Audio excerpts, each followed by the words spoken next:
नरक का द्वार कहने वाले शंकराचार्य जी को हम आदर्श क्यों माने? पराई स्त्री नरक का द्वार है यदि उसको वासना की दृष्टि से देखा जाए तो।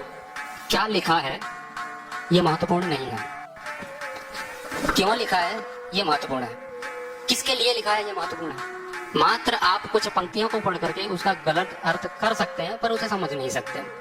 अब कोई व्यक्ति मोक्ष की ओर जाना चाहता है, वो संन्यास लेना चाहता है, तो उसके लिए हर वो चीज नरक है जो उस मार्ग में बाधक है, और उसमें सबसे बड़ी बाधक स्त्री ही है। और ऐसा नहीं है कि वो स्त्री के लिए है, यदि उस बात को कोई स्त्री पूछेगी तो निश्चित रूप से उस स्त्री के लिए एक पुरुष बाधक है, तो वो दोनों ही एक दूसरे के लिए बाधक हैं। यदि आप अर्थ के पीछे भी बहुत ज्यादा भाग रहे हैं तो अर्थ भी आपके लिए नरक का द्वार है। नहीं तो हमारे यहाँ तो कहा है यत्र नार्यस्तु पूज्यन्ते रमन्ते तत्र देवता, पुरुषों के लिए नहीं कहा।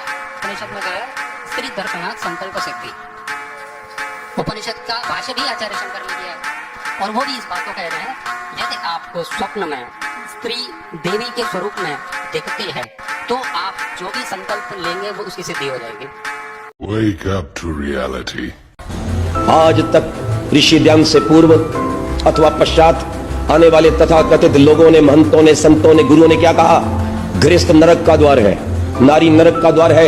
लेकिन इस धरती पर याद रखना, प्राचीन आर्य ऋषियों की परंपरा में, कणाद, कपिल, गौतम और पतंजलि की परंपरा में ऋषि ध्यान ने यह कहा गृहस्थ मुक्ति का द्वार है, नारी मुक्ति का द्वार है। नारी इस संसार की आधारशिला है जो अपने गर्भ में ही अपने बच्चे को ब्रह्मचारी बना सकती है।